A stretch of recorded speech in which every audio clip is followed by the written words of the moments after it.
This is The New Abnormal by Lance Montgomery. Two very different artists, one and the same. The 1980s was a time full of many different genres of music. There was plenty of pop, post-disco, and EDM, but one was more prevalent than any. That was hair metal. This generation was characterized by its glowing appearances. When I think of hair metal, all I can picture is a bald eagle with a mullet flying in front of an American flag, smoking a cigarette. Hair metal was the anthem for all teenagers at this time. Hair metal is like a wild ride on a roller coaster made entirely of leather pants and power chords. It's the music that makes you want to crank up the volume, jump on your bed while wearing your mom's favorite feather boa, and pretend you're the lead singer in the hottest band in town. Imagine a world where every day feels like a rock concert, where the only rule is to party hard and rock even harder. Hair metal bands strutted onto the scene with their infectious hooks, catchy choruses, and enough energy to power a small city. With their flamboyant styles and larger-than-life personalities, these rock heroes didn't just play music, they lived it.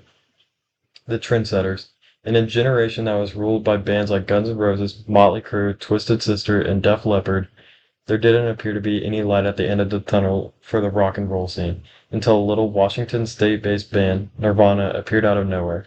Nirvana wasn't like the other bands at the time.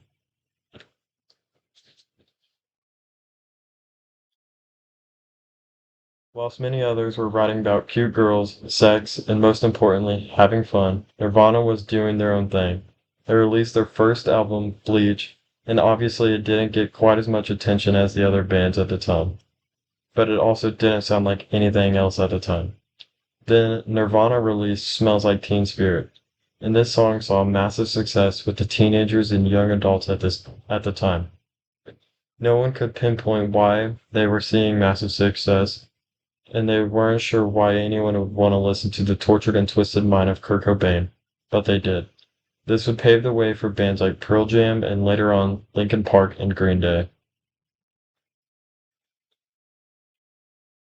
I know I've talked about Nirvana a lot so far in the project, but that's not what the focus is.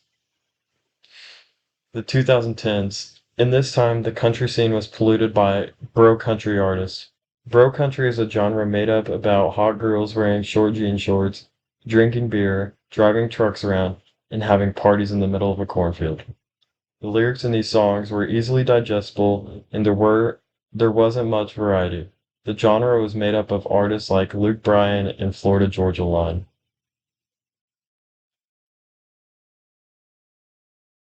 And there was a switch later on in the 2010s decade. Throughout all the 2010s decade, there were artists that made fun of and parodied the bro country genre. This went on for quite some time, but we hadn't witnessed the Nirvana effect quite yet.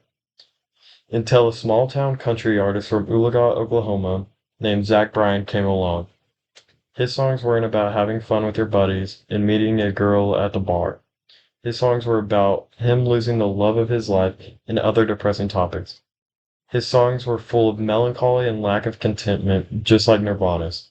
Also like Nirvana, Zach Bryan blew up out of nowhere when he released his song Heading South. This song talks about running away from his hometown to prove everyone who ever doubted him that they were all wrong.